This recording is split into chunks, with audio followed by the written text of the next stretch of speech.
Listen here, child. Gather close to this fire that crackles like it still carries whispers from them that's gone. Tonight I'm fixing to tell you about a woman whose skin turned to ash more times than any soul should bear, but whose spirit never, Lord have mercy, never let itself be snuffed out. Tonight I speak of Olivia, the one they called Daughter of the Fire, 'cause the white folks tried burning her 27 times, and failed every blessed one. 'Cause each time them flames rose up to devour her bones, it was like the ancestors from across that dark water breathed life back into her chest. This ain't no story for weak hearts, no sir. This here's for them that carried iron on their wrists, for them that had their skin marked without mercy, for them that smiled with broken teeth 'cause it was the only fight they had left. Come close now, listen good. The night runs long, and memory runs longer still. Now you listen here, child, and listen good. In them days of deep sorrow, down in the quarters of Red Creek Plantation, there lived a little gal who made grown folks nervous just by breathing. Name was Olivia, though most times she answered to whatever harsh word got thrown her way. But Lord of Glory, that child had something in her eyes that said she seen things ain't no 12-year-old supposed to see. The old ones warned us about children like her, said they came carrying memories from the other side, memories older than the chains we wore, older than the ships that brought us across them dark waters. Olivia's mama, rest her soul, died birthing that child on a night when the moon bled red, and folks swore they heard drumming coming from nowhere at all. Sweet Jesus, that little gal didn't cry like other babies, didn't beg for milk when the hunger got fierce. And when old Mister Halloran raised his hand to strike, she just stood there looking through him like he was made of smoke. That silence of hers, that terrible, beautiful silence, it rattled him something awful.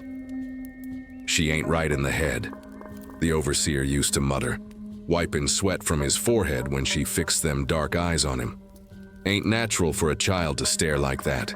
But the conjure woman, old Sister Aya, who knew the ways of root and bone, she pulled me aside one evening when the work was done. "That child ain't broken," she whispered, her voice crackling like dry leaves. "She just remembering things the rest of us forgot. The spirits chose her for something, mark my words." Olivia spent her days in the cotton fields, her small hands bleeding on the thorns same as everybody else. But when the whip cracked over other folks' backs, when the children cried for their mamas sold downriver, when the despair got thick as molasses in August heat, that's when you'd see it. That's when you'd see her lips moving silent like, and somehow the crying would stop. Somehow the hurt folks would find a little peace. Lord have mercy. But the white folks noticed too. Noticed how she never begged, never pleaded, never gave them the satisfaction of seeing her break. And that, my child, that scared a man who built his whole life on breaking people. Red Creek Plantation sat on land that carried heavy spirits, land where the soil always felt warm even in winter's grip. The old folks said that ground been cursed long before any of us set foot on it, cursed by blood spilled in wars between tribes that came before. But Mister Halloran, he added his own kind of evil to them acres. That man had a sickness in him, a hunger for watching folks suffer that went deeper than greed or meanness. He was a tall, lean devil with eyes pale as winter sky and hands that never worked an honest day. His plantation house sat up on that hill like a white tomb, looking down on our quarters like God looking down on sinners. But Lord, them quarters told stories in every crack and crevice. Built from pine logs and red clay, they leaked when it rained and froze when winter came calling. 20 families crammed into spaces fit for animals, sleeping on dirt floors covered with whatever scraps we could find. The smell of unwashed bodies, sickness, and despair hung in the air thick as honey. And right in the center of that misery stood the whipping post, that cursed piece of oak where Halloran displayed his power. But worse than the post, child, worse than anything else on that plantation was the fire pit. That's where he sent folks he wanted to make examples of. That's where he practiced what he called purification. The fire pit sat in a clearing between the quarters and the big house, surrounded by stones black as midnight from years of burning. Halloran would tie folks to a stake in the center, pile dry wood around their feet, and light it slow-like while all us had to watch. Said it was biblical, said it was righteous. But we knew better. We knew it was just the devil enjoying himself. The man kept special wood for his fires too. Hickory and oak seasoned for months, wood that burned hot and long. He had his overseer, a mean snake named Cutler. Keep them logs dry and ready. Fire's gotta be proper, he'd say, stroking his beard like he was pondering scripture. Gotta burn away the rebellion, burn away the sin. Old Sister Aya told us that land been hungry for blood long before we came. But Halloran fed it regular. Fed it with the screams of folks who dared look him in the eye, folks who tried to run, folks who forgot their place. And every time that fire blazed up, every time the smoke rose black against the sky, it seemed like the earth itself got a little more restless. Olivia grew up breathing that smoke, child. Grew up watching them flames dance while her people burned. And somewhere deep in them dark eyes of hers, something was growing. Something that made her mama's spirit whisper warnings in the night wind. That child got fire in her, Sister Aya would say, shaking her head. Question is whether it gonna burn her up, or burn through everything else. Sweet Lord of Glory. The first time they tried to burn that child still haunts these old bones. It was autumn of 1853, and Olivia had just turned 12 winters old. Small for her age, all elbows and knees, but them eyes. Them eyes carried the weight of every ancestor that came before. The trouble started over a lamp that got broken in the big house. Crystal thing from somewhere across the ocean, worth more money than any of us would see in 10 lifetimes. Young Olivia was cleaning the parlor when that lamp came crashing down, but Lord knows she never touched it. Wind from an open window knocked it over, plain as day. But Mister Halloran needed somebody to blame, and that child was the only one in the room. Lying little savage, he snarled, grabbing Olivia by the arm so hard it left finger marks. Think you can destroy my property and blame the wind? Now any other child would have cried, would have begged, would have made up stories to save their skin. But not Olivia. She just looked up at that devil with them steady eyes and said nothing. Didn't deny it, didn't confess it. Just stood there like she was waiting for whatever came next. That silence, child, that terrible quiet dignity, it drove Halloran clean out of his mind. He started shaking, started sputtering like a kettle ready to boil over. You think you're better than your betters, think your black hide is worth more than white man's crystal. By evening, word had spread through the quarters like wildfire. The master was fixing to make an example. All us had to gather round the fire pit after supper. Had to watch while they tied that little gal to the stake. The overseer, Cutler, piled the wood high, seasoned hickory and oak that would burn hot and slow. Let this be a lesson, Halloran announced, his voice carrying across the clearing. This is what happens to thieves and liars. This is how we burn away sin. But when they lit that fire, when them flames started licking at Olivia's feet and climbing up her dress, something happened that ain't none of us expected. That child didn't scream, didn't cry out for mercy or mama or Jesus. She just closed her eyes and started moving her lips like she was praying in some language older than English. The fire burned hotter than any fire got a right to burn. Burned so fierce it singed the eyebrows off folks standing 20 feet away. Burned so bright it lit up the night sky like noonday sun.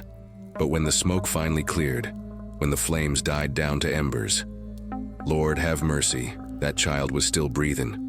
Burned bad, yes sir. Skin blistered and clothes charred to nothing. But alive. Alive when she should have been ash. Alive when the fire should have taken her clean away. Halloran stood there staring like he seen a ghost, and maybe he had. Maybe he finally met something that wouldn't break for him. They cut her down and carried her to the quarters, expecting to dig a grave come morning. But Olivia, burned and broken as she was, opened them dark eyes and looked right through us all. Looked like she was seeing things we couldn't see, knowing things we didn't know. Fire tried to take me home, she whispered, voice rough as sandpaper. But the ancestors said it ain't my time yet. They got work for me to do. And from that night on, child, from that first fire that failed to claim her, everybody knew Olivia wasn't just another slave girl. She was something else entirely. something that belonged to the flames, but something the flames couldn't consume. The old one started calling her daughter of the fire, said she carried the spirits of all them that burned before her, said she was marked for something special, something terrible, something that would shake Red Creek Plantation to its very foundations. And they was right, child. Lord God Almighty, they was right.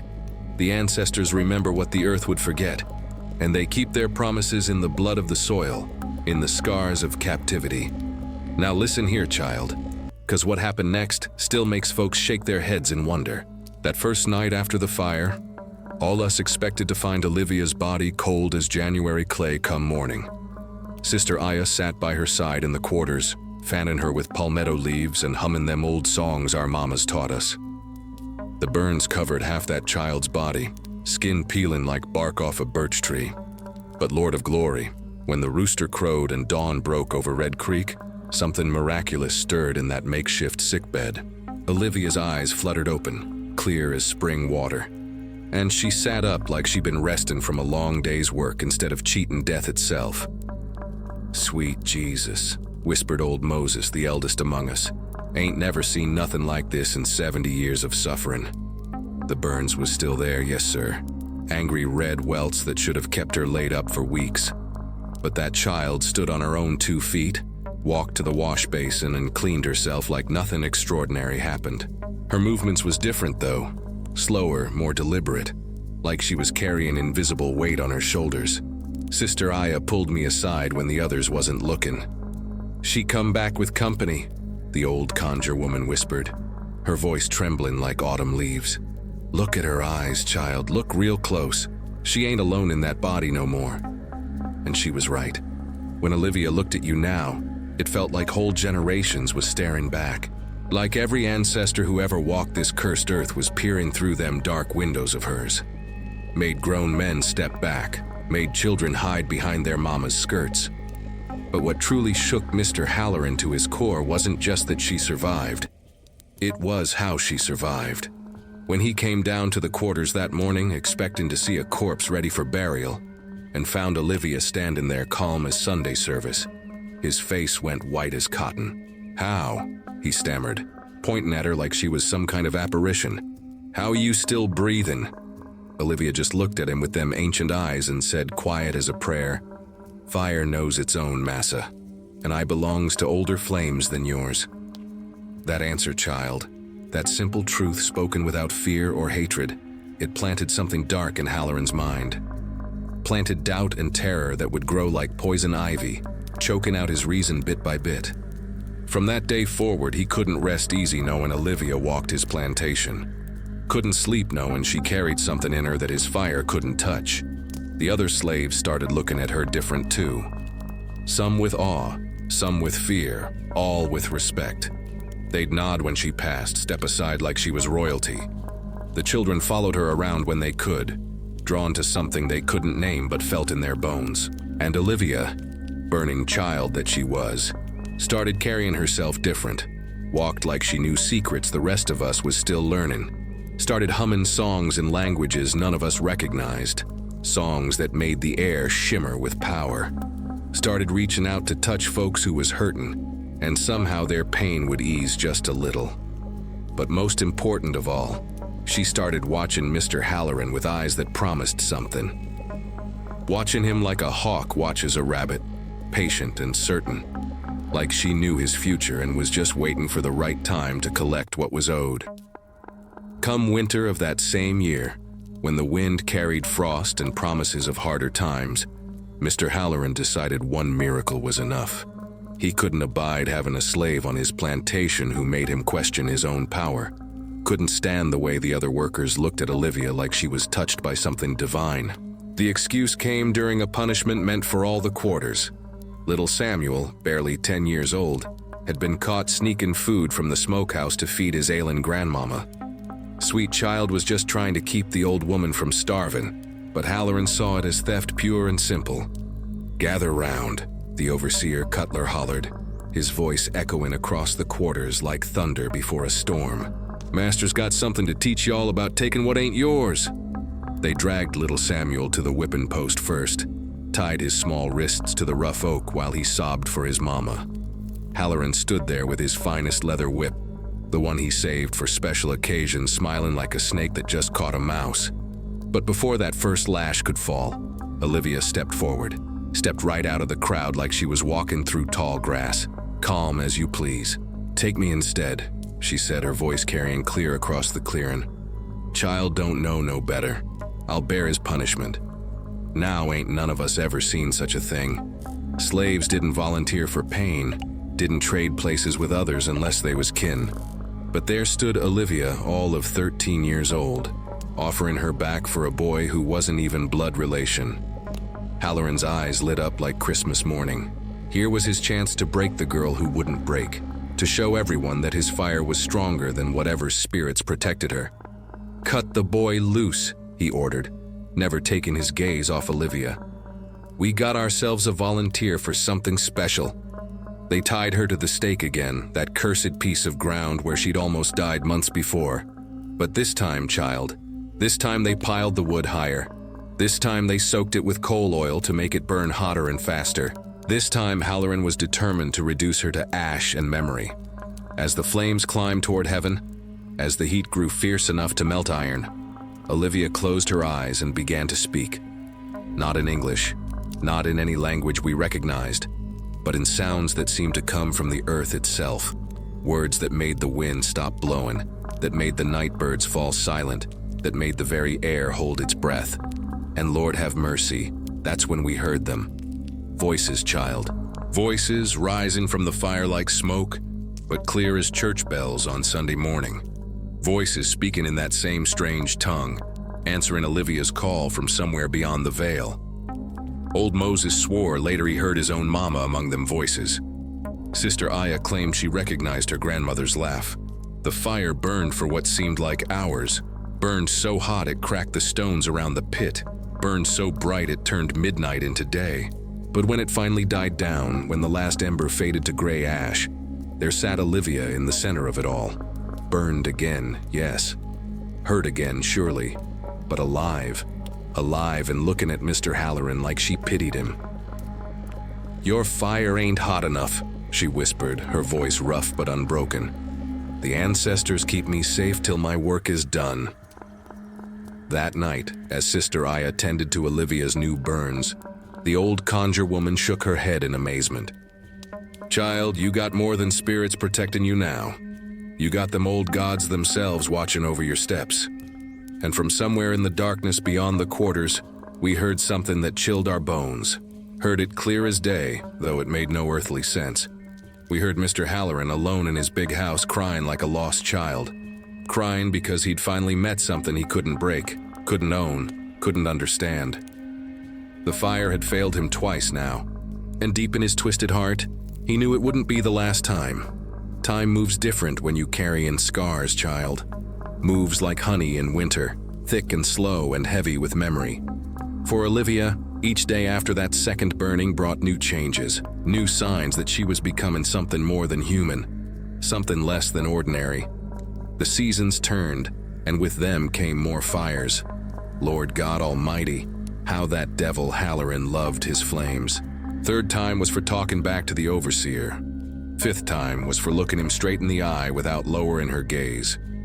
Seventh time was just because it was Tuesday, and he felt the need to remind everyone who held the power. But each time that fire climbed toward the heavens, each time them flames licked at Olivia's skin like hungry tongues, something beautiful and terrible happened. The burns would heal faster than they should. The scars would form patterns that looked almost like writing, like messages carved in flesh by hands we couldn't see. Sister Aya studied them markings with eyes that knew the old ways. "Them's protection marks," she told us in hushed tones. "Seen similar ones on root doctors down in the low country. But these is different. These is made by fire itself, blessed by spirits older than slavery." And it was true, child. True as sunrise, true as sorrow. Olivia walked among us marked by flames but not destroyed by them. Each burning made her stronger, more certain of her purpose, made her eyes deeper, her voice quieter, her presence more powerful. By the 12th time they tried to burn her, folks from neighboring plantations was sneaking over to witness the miracle. Word traveled fast in them days, carried by field hands and house servants, by preachers and conjure women, by anyone who needed to believe that sometimes the fire don't win. "She the one we've been waiting for," old Moses declared after watching Olivia walk out of her 12th burning like she was stepping out of a warm bath. "She the one gonna show us how to turn the heat back on them that lit the match." The white folks noticed too. Noticed how the slaves stood a little taller when Olivia passed. Noticed how the work songs carried new verses. Verses about women who danced with fire and lived to tell the tale. Noticed how rebellion was growing in ways they couldn't whip out or burn away. But it was after the 15th fire, middle of summer when the heat was already thick as molasses, that Olivia spoke the words that changed everything. Spoke them loud enough for everyone to hear, clear enough that they echoed off the big house walls and settled deep in every heart present. She stood in the ashes of her own burning, skin gleaming with sweat and firelight, and looked directly at Mister Halloran. Looked at him with eyes that held all the fury of stolen mothers, all the pain of separated families, all the righteous anger of people pushed too far. "You keep lighting fires, massa," she said, her voice carrying like thunder across still water. "But fire got memory too. Fire remembers every soul you burned, every scream you swallowed, every tear you caused. And one day, that same fire gonna come knocking at your door." It wasn't a threat, child. It was a promise. A prophecy spoken by someone who'd walked through the flames and learned their secrets. A warning delivered by lips that had tasted ash and found it sweet. That night, as we tended to Olivia's newest burns and marveled at how quickly they was already healing, Sister Aya pulled her aside for private conversation. None of us heard exactly what passed between them, but we seen the old conjure woman nod like she finally understood something that had been puzzling her for years. "The fire done chose its champion," she announced when their talk was finished. "And soon, real soon, it gonna claim what's owed." From his big house window, Mr. Halloran watched and trembled. Watched a slave girl who should have been dead a dozen times over. Watched her heal and grow stronger and more dangerous with each flame. And for the first time in his miserable life, that devil understood what it felt like to be afraid. The fire was coming for him, child. Olivia had promised it. The ancestors had blessed it, and fate was already stacking the kindling high. Come gather close, children of sorrow, 'cause what I'm fixin' to tell you happened on a night when the very air tasted of prophecy, and the moon hid her face behind clouds thick as cotton. It was the night after Olivia's 21st burning. Lord have mercy on us all. And she lay in the quarters with new marks carved deep in her flesh, marks that glowed like embers in the darkness. The burns this time was different, child. Different in ways that made even Sister Aya step back and cross herself with trembling fingers. These wasn't just wounds from fire. These was symbols, ancient markings that seemed to move and shift when you looked at them sideways. Looked like writing from before the first white man ever set foot on African soil. Writing that told stories older than slavery itself. "Them spirits is speaking through her skin," whispered old Moses, his voice barely audible above the night sounds of cicadas and distant hounds. "Marking her for something big, something that gonna shake this cursed earth." Olivia lay still as death on that rough blanket, but her lips was moving constant-like, forming words in languages that predated English, predated the ships that brought us across them dark waters, languages that carried power, that made the shadows dance and the candle flames flicker without any wind to move them. Sister Aya sat beside her through that long night, bathing the fresh burns with water mixed with special roots, red clay from the river bottom, blessed salt saved from better times, herbs that grew wild in the hidden places where spirits still walked free. But it wasn't the conjure woman's healing that mattered most that night. It was what happened when the church bell struck midnight, and Olivia's eyes snapped open like someone had called her name from very far away. She sat up slow, moving like every bone in her body carried weights. But her eyes, Lord God Almighty, her eyes was ablaze with light that didn't come from any earthly source.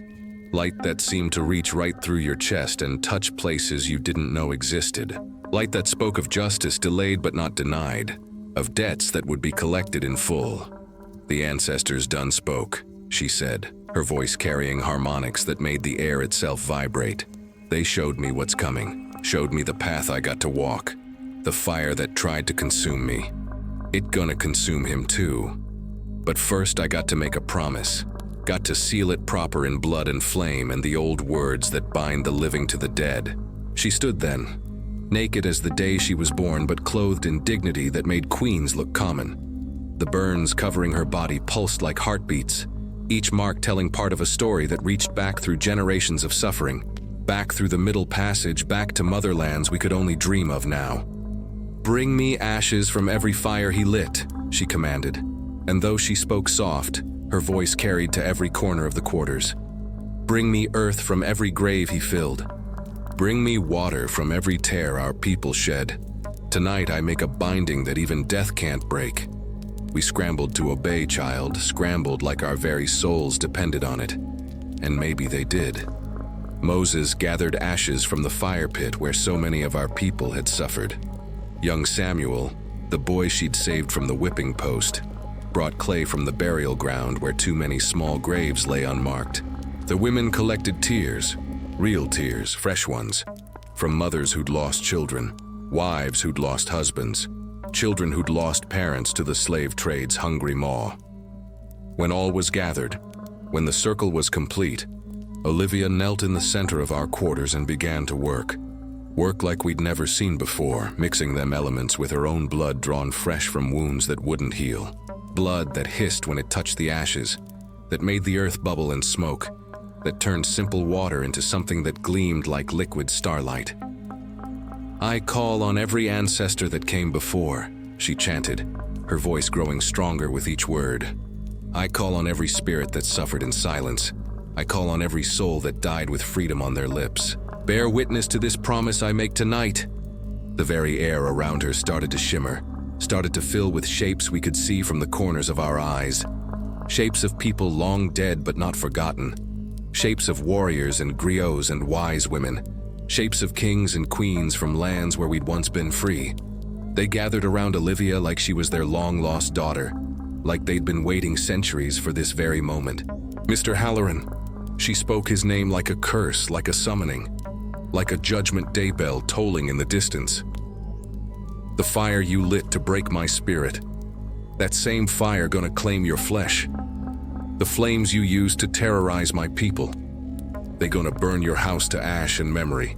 This I promise in the name of every drop of blood you spilled, every cry of pain you caused, every family you tore apart." She took the mixture then, ash and earth and tears and blood, and ate it like communion bread. Ate it while the spirits watched and approved, while the night itself held its breath, while the very stars seemed to lean down from heaven to witness what was being born. When the last drop passed her lips, when the final word of that ancient language faded into silence, Olivia looked up at all of us, with eyes that now held the wisdom of ages, the patience of stone, the terrible certainty of fate itself. "The promise is sealed," she whispered. "The fire has accepted the bargain. Now all that's left is waiting for the proper time to collect what's owed." And from that night forward, child, from that moment when Olivia bound herself to forces older than written history, everyone on Red Creek Plantation knew that change was coming. Change as sure as sunrise, as inevitable as death, as final as the grave. The fire had found its champion. The ancestors had chosen their instrument, and Mister Halloran, sleeping restless in his big house, had no idea that his own destruction was walking among his slaves, patient as winter, certain as Judgment Day.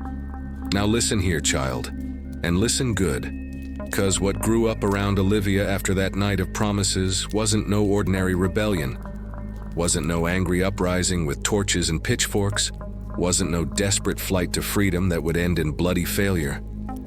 No, sir. What started growing in them quarters was something deeper, something that moved like roots through dark earth, something that connected every beating heart to every other in ways that scared white folks more than any army ever could. See, word travels fast when it carries hope. travels on the wind, in the songs we sang while picking cotton, in the stories shared while cooking meals, in the prayers whispered in hush harbors deep in the woods where even the overseer's ears couldn't reach. Word about the woman who couldn't burn, who carried ancestor spirits in her very flesh, who'd made promises that would shake the foundations of the slave-holding world. Slaves from neighboring plantations started finding reasons to visit Red Creek, started showing up with messages from their masters, with goods to trade, with any excuse that would let them lay eyes on the miracle woman, the firewalker, the one who'd spoken death's name in a white man's face and lived to tell about it. They came from Riverside Plantation, where Master Crenshaw worked his people 16 hours a day in the rice fields. Came from Oakwood Manor, where Mistress Beauregard sold children away from their mothers soon as they could walk. Came from Millbrook Farm, where the overseer's whip had killed more slaves than fever and old age combined. They came hungry for hope, desperate for proof that the white man's power had limits, that somewhere in this world of chains and sorrow, there lived someone who couldn't be broken. And when they saw Olivia, saw her walking tall despite the scars, saw her eyes that held depths no fire could touch, saw her moving through the quarters like she carried invisible royalty, something stirred in hearts that had been beaten down too long. Something that whispered, if she can survive, maybe we all can. If she can resist, maybe resistance is possible. If she can make promises to the spirits, maybe them promises will come true. Sister Aya noticed it first, the way folks started changing after they'd been near Olivia. That child got more than healing power. The old conjure woman told me as we watched a man from Three Rivers Plantation walk away from our quarters, standing straighter than he had in years. She got the power to remind folks who they really are underneath all this suffering. Got the power to wake up the African kings and queens that slavery tried to put to sleep. The signs was subtle at first, so subtle that Mister Halloran and his overseers didn't notice right away. Work songs started carrying new verses that spoke of fires that burned the wrong way, of masters who feared their own slaves, of promises made in blood that even death couldn't break. Field hands started standing just a little taller, looking just a little longer before they dropped their eyes when white folks passed. House servants began moving with quiet dignity that made their masters uncomfortable without understanding why. But it was the children that showed the change most clearly, child. Children got a way of seeing truth that adults sometimes lose. And the little ones on Red Creek, they started following Olivia around like she was their own personal Moses, like she carried salvation in her scarred hands. They'd gather round her in the evenings when the work was done, sitting in circles while she told them stories that wasn't exactly stories, was memories, child. Memories of Africa passed down through generations. Memories of freedom that slavery couldn't kill. Memories of power that white folks couldn't steal. Once upon a time, Olivia would begin, her voice soft but carrying to every listening ear. Our people was kings and queens in lands where the sun rose over golden cities, where the rivers ran clean and free, where no man owned another man's soul. And that time ain't gone forever, children. That time lives in your blood, in your breath, in your dreams. And one day when the proper hour comes, that time gonna return.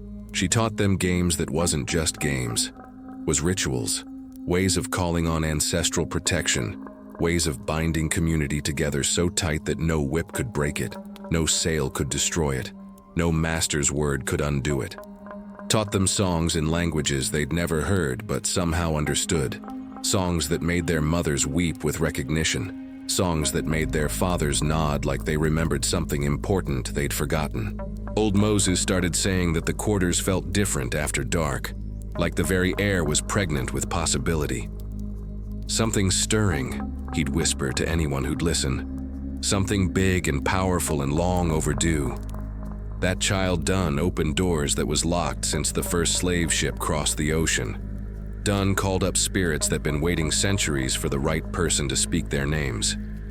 Even the white folks started noticing changes they couldn't name. Mr. Halloran complained to his wife that the slaves was acting peculiar, that they moved different, looked different, carried themselves like they knew secrets he didn't share. The overseer Cutler started drinking heavier, started jumping at shadows, started claiming he heard drumming coming from the quarters at all hours of the night. "Something ain't right about that burned girl," Cutler muttered to anyone who'd listen. "Something downright unnatural. The way the others look at her, follow her around. It's like they think she's some kind of prophet or something, like they think she can work miracles. And maybe she could, child. Maybe she could. 'Cause every night when the moon rose over Red Creek Plantation, when the quarters settled into that deep silence that comes before dawn, you could feel it building. Feel it like pressure before a storm, like electricity before lightning strikes. Feel the power that was gathering around Olivia, growing stronger with each sunset, more dangerous with each passing day. The rebellion wasn't coming with guns and torches. It was coming with something far more powerful. With the reawakened spirits of a people who'd survived the unthinkable, who'd endured the unbearable, who'd kept their souls intact through centuries of trying to break them. It was coming with the force of every ancestor who'd died in chains, every mother who'd lost her children, every father who'd been sold away from his family. And at the center of it all stood Olivia, marked by fire, but not destroyed, carrying promises that would reshape the very foundations of Red Creek Plantation, carrying the hopes and dreams and righteous anger of every soul who'd ever suffered under slavery's cruel hand. The fire was gathering, child, and soon, real soon, it would be time to let it burn. Sweet Lord of Glory, the day came when even the devil himself started trembling in his own house. Must have been near autumn of 1857, 'cause I remember the leaves was just starting to turn, and the air carried that sharp bite that warns of winter coming. But it wasn't the changing seasons that made Mister Halloran pace his parlor floor like a caged animal. It was the growing certainty that his world was shifting beneath his feet like quicksand, and there wasn't nothing he could do to stop it. You see, child, by then, Olivia had survived more fires than seemed possible for mortal flesh. 24 times they'd tried to burn her. 24 times she'd walked away marked but breathing. And each survival made her legend grow larger, made her power seem more real, made the white folks on surrounding plantations whisper her name like it was some kind of curse that might come back to bite them. But it was more than just fear of one scarred slave girl that had Mister Halloran pulling at his hair and drinking whiskey before the sun reached midday. It was the reports that came flooding in from overseers and drivers throughout the county. Reports that spoke of changes so subtle and so dangerous that they made grown men lose sleep and reach for their guns every time a shadow moved wrong. "Something's happening to our niggers," reported Johnson from Millbrook Farm, his voice shaking like autumn leaves when he visited Halloran's parlor. "They ain't outright rebellious, but they got this look in their eyes now. This dignity that wasn't there before. Like they know something we don't know, like they're waiting for something." Similar reports came from every plantation within 50 miles. Slaves was working just as hard, following orders just as quick, but underneath it all was a current of something that made white folks nervous. Something that showed in the way field hands carried their heads, in the way house servants moved through their daily tasks, in the way the quarters hummed with energy after dark that wasn't just tiredness settling in. Master Crenshaw from Riverside sent word that his slaves had started singing new songs in languages no white man could understand, but that seemed to carry power in every note. Mistress Beauregard complained that her housegirls looked at her different now, not with hatred exactly, but with something worse, with pity, like they felt sorry for her ignorance of something important. And at the center of all these reports, spoken in hushed tones and nervous whispers, was one name: Olivia, the firewalker, the woman who couldn't burn, the one who'd made promises to forces that white Christian minds couldn't comprehend or control. "We got to do something about her," declared Cutler, the overseer whose hands had grown shakier with each passing month. "Gotta put an end to this before it spreads any further. That girl's got them all thinking they're something more than property, got them believing in nonsense that's making them forget their place." But Halloran had tried everything his twisted mind could conceive, had burned her more times than any human should survive, had whipped her till the blood flowed like rainwater, had starved her, chained her, locked her in the root cellar for days without light or food or human contact. And still she endured. Still Still she rose. Still she looked at him with eyes that promised something terrible was coming his way. "Maybe," suggested his wife Margaret from behind her china teacup and nervous smile, "maybe we should just sell her off. Send her down to the deep cotton country where she can't influence our people anymore." The idea had merit, and Halloran knew it. But every time he considered it, something inside him rebelled. Pride, maybe, or fear that selling Olivia would be seen as admission of defeat, or worse, the growing superstition that she was somehow bound to Red Creek Plantation by forces beyond his understanding, and that trying to move her might bring down curses he couldn't imagine. So instead of selling her, instead of finding practical solutions to the problem she represented, Halloran did what weak men always do when faced with power they can't control. He got desperate, got mean in ways that went beyond his usual cruelty, started planning something so extreme, so final, that even his own overseers looked at him sideways when he began describing it. "We're gonna burn her one more time," he announced during a meeting with his most trusted men. "But this time, we're gonna do it right.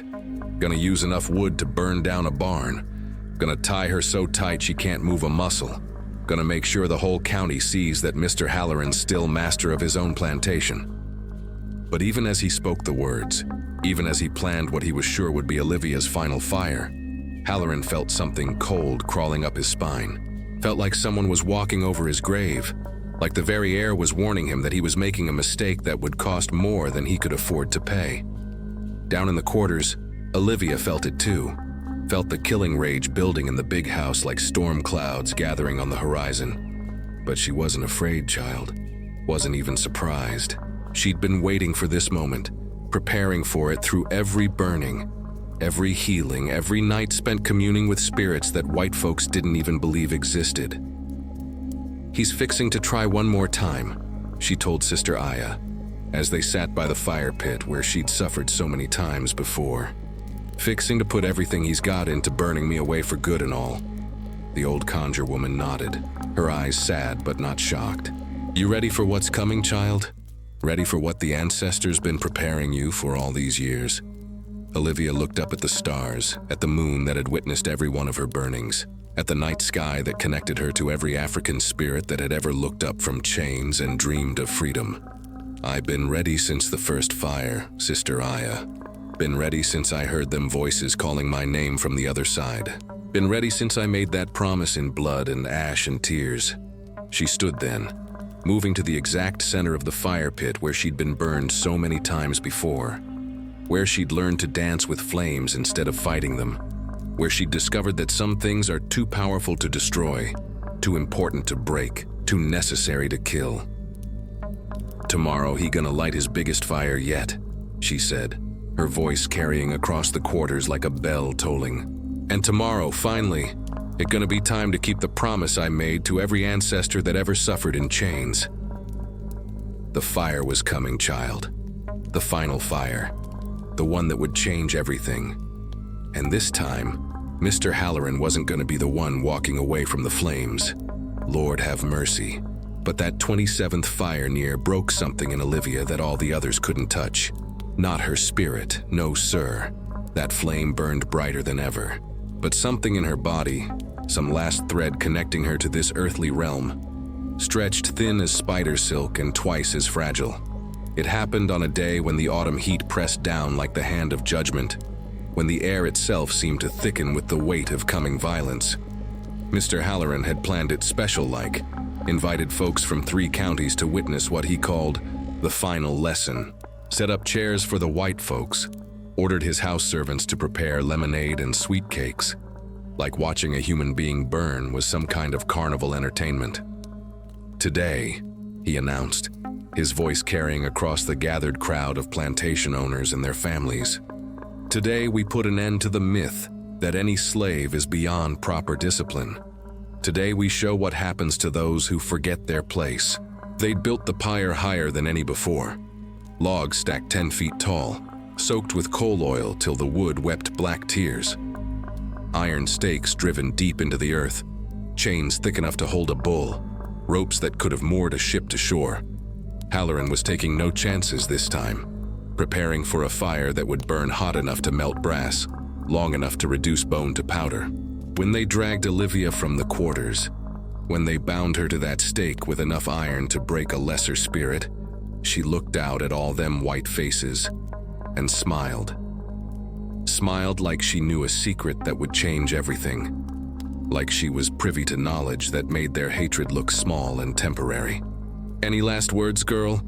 Halloran asked, thinking to humiliate her one final time before the flames began their work.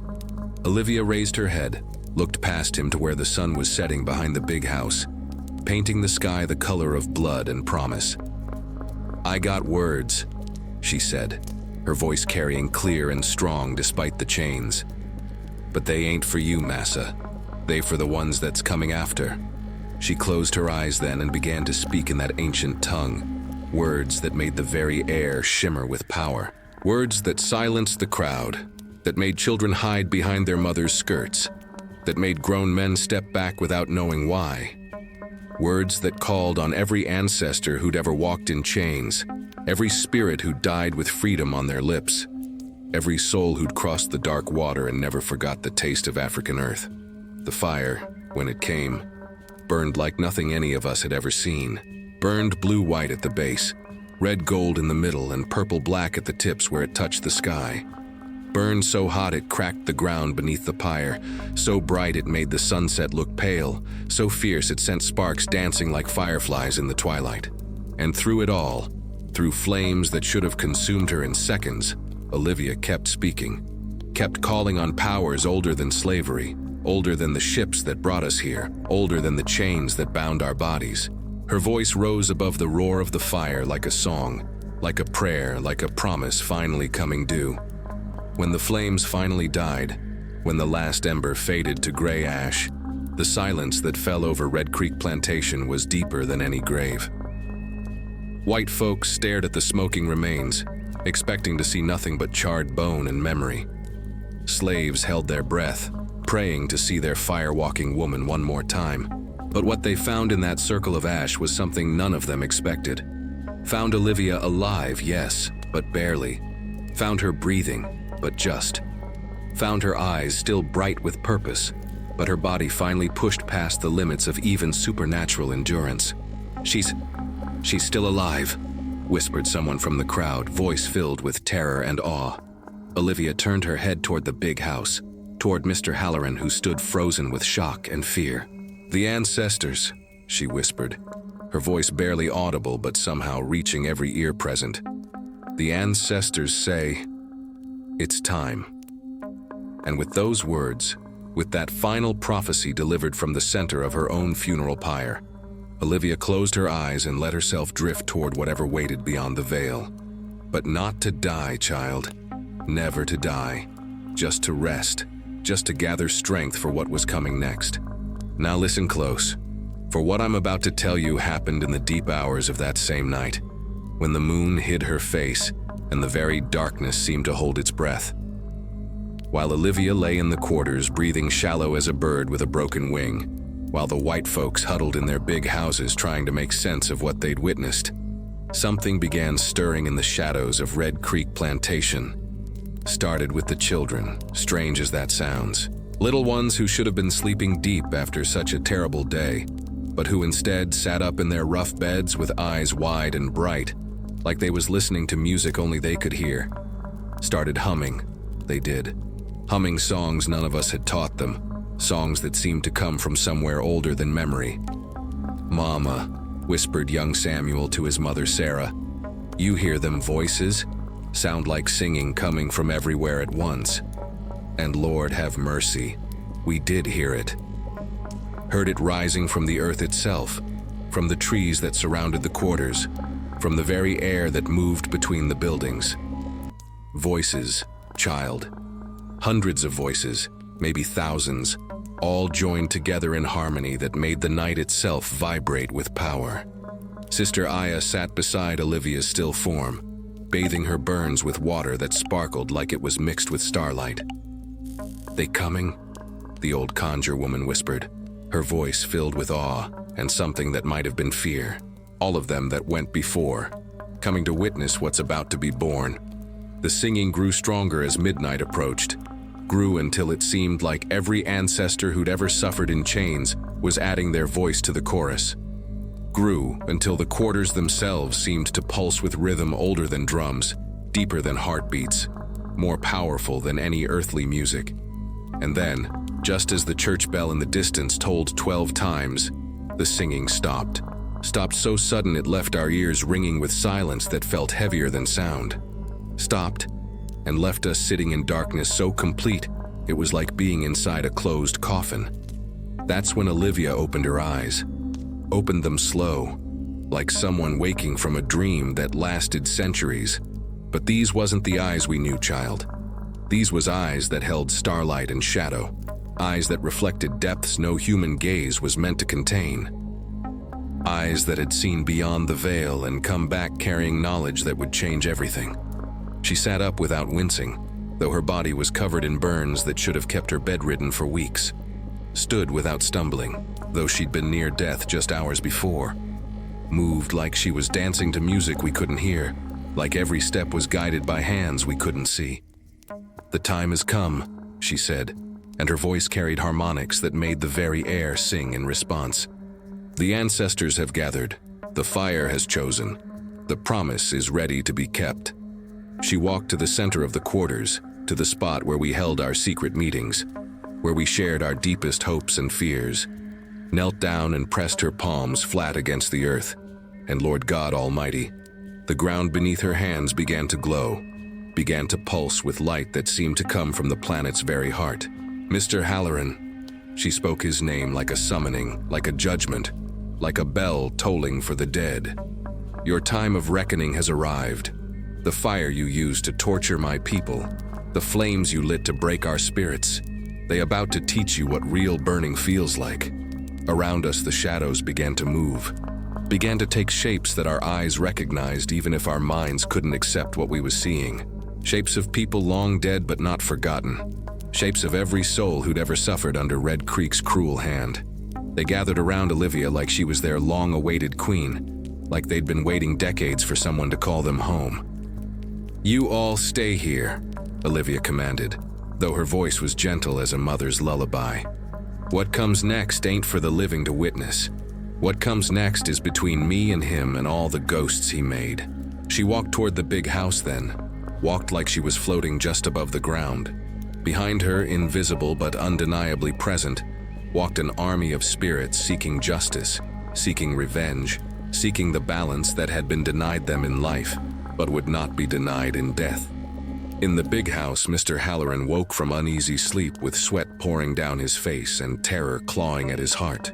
Woke to find his bedroom filled with smoke that carried no scent of burning wood, smoke that moved against the wind, smoke that seemed to whisper his name with voices he thought he'd silenced forever.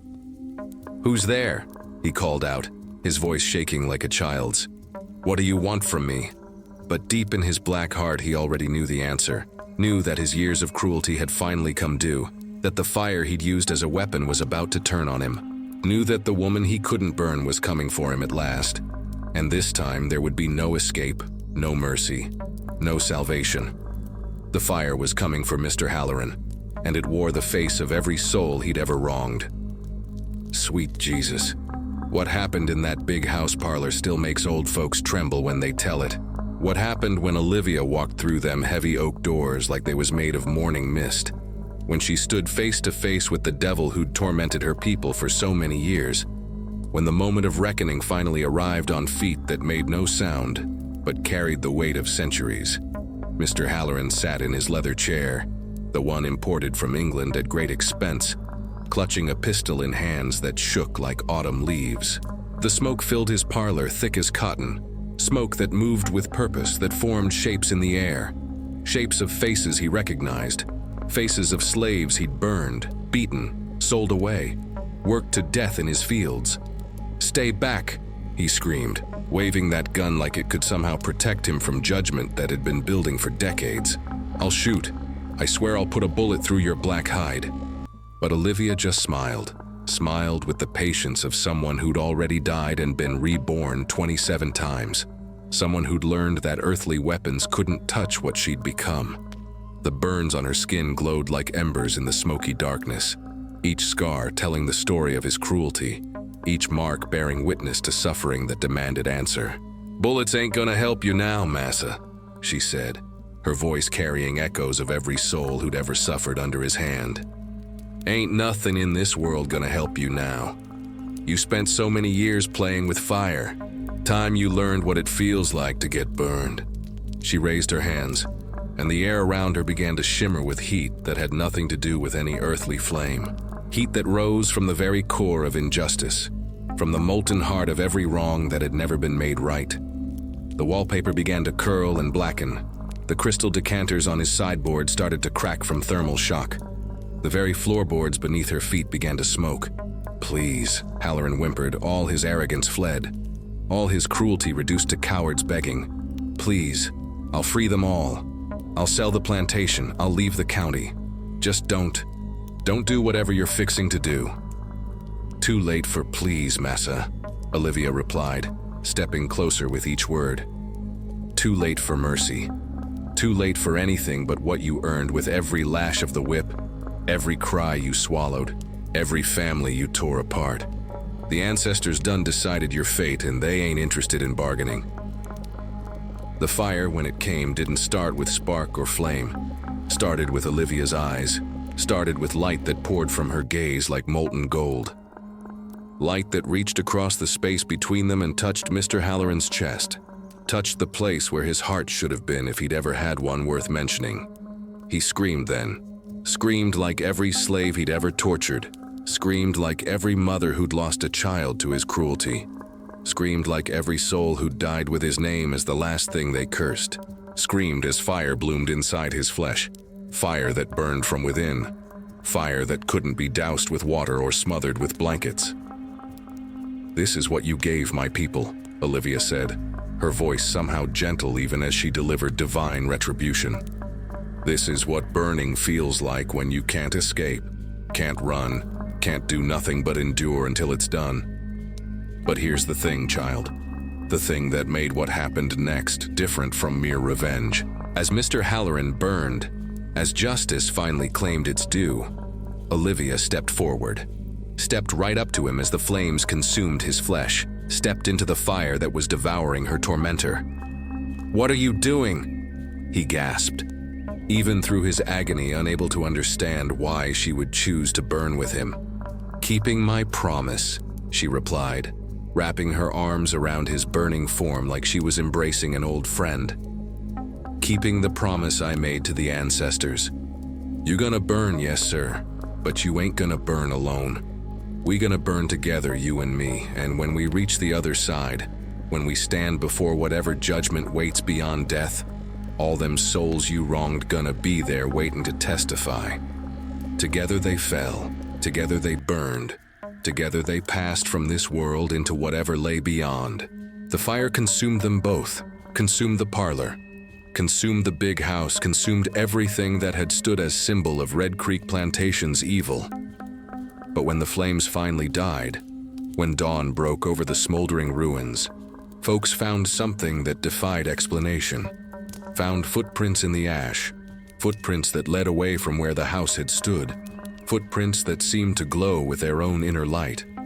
Olivia had kept her promise, had taken her tormentor with her into the fire, had shown him what burning really meant when there was no escape, no mercy, no hope of salvation.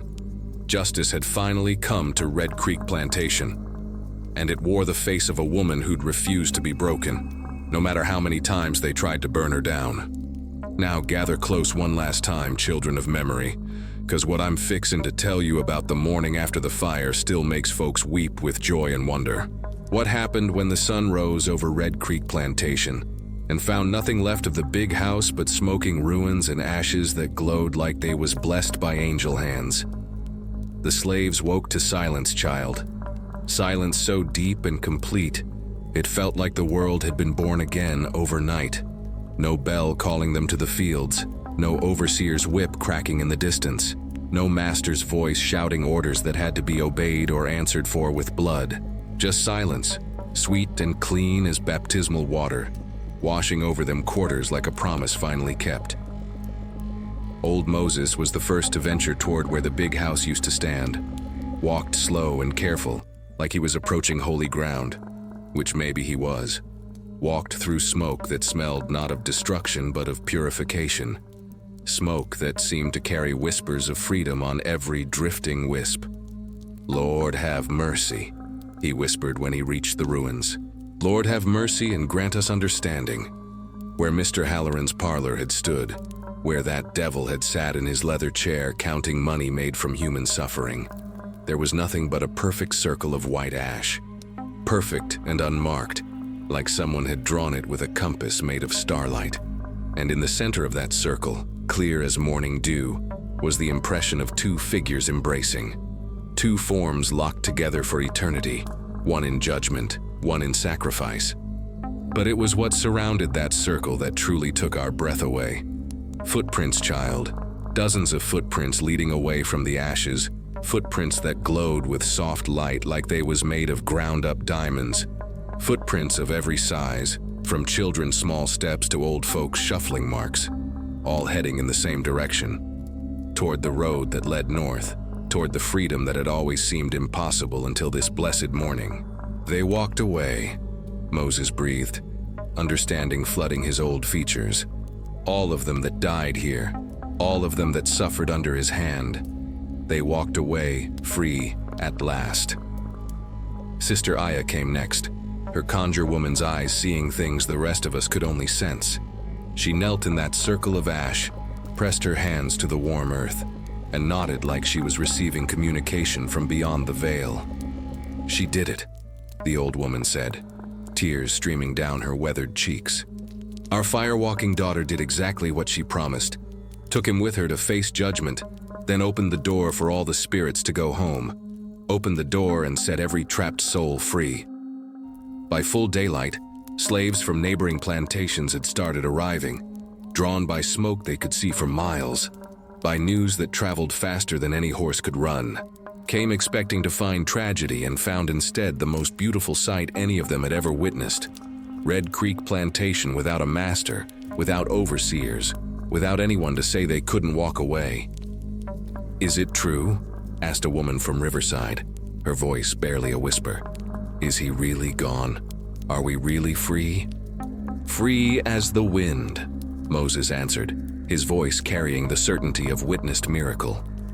"Free as the birds. Free as our ancestors in Africa before the first ship ever sailed. They came throughout the day, field hands and house servants, drivers and seamstresses, blacksmiths and cooks. Came to see the place where justice had finally been served, where the fire that had tormented so many had turned on its master and consumed him utterly. Came to witness the beginning of something new, something that would spread across the South like wildfire, like hope, like the answer to every prayer ever whispered in the darkness of the slave quarters.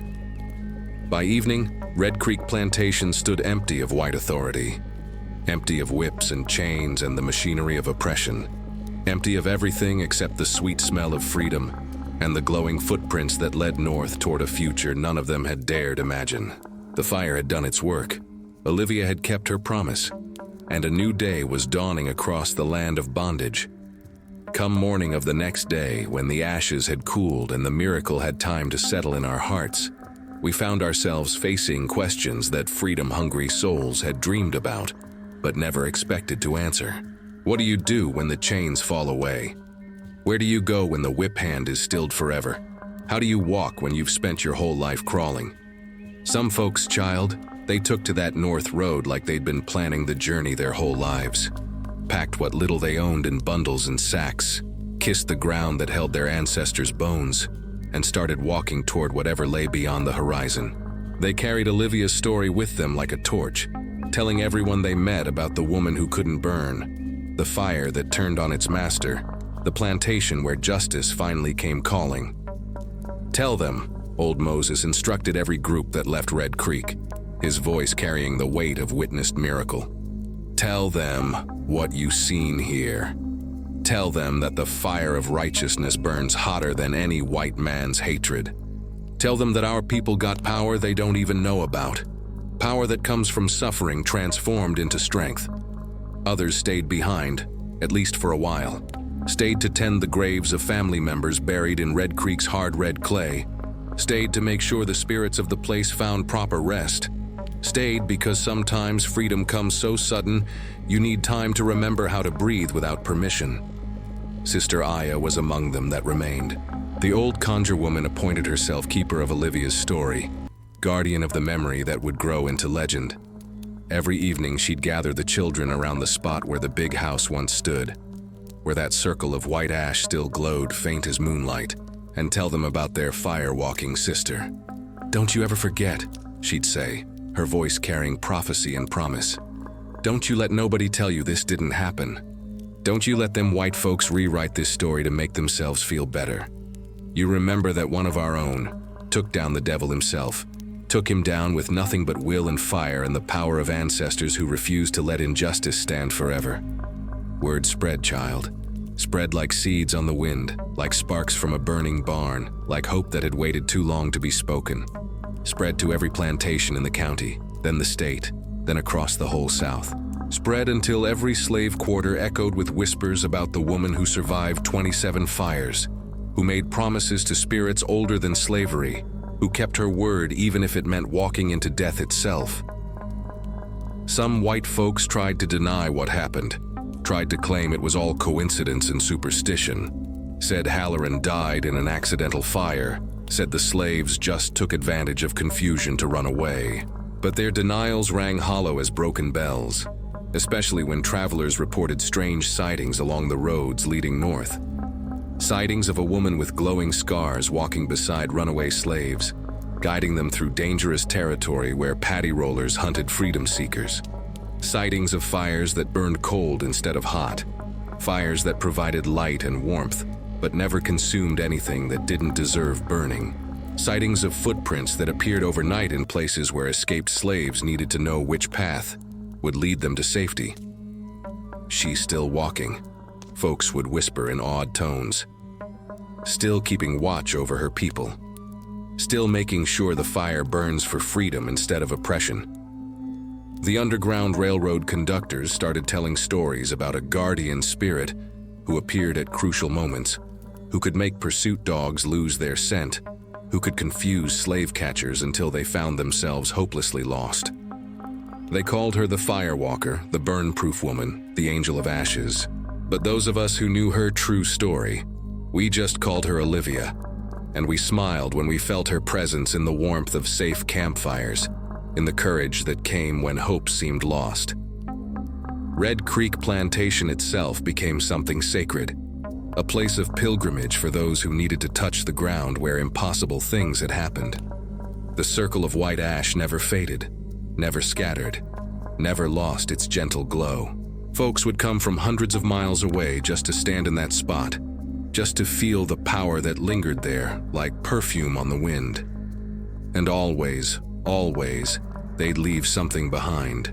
A flower, a prayer, a whispered promise to carry Olivia's story forward, to make sure the world never forgot about the woman who turned slavery's own weapon against it, who proved that some spirits can't be broken no matter how hot the fire burns.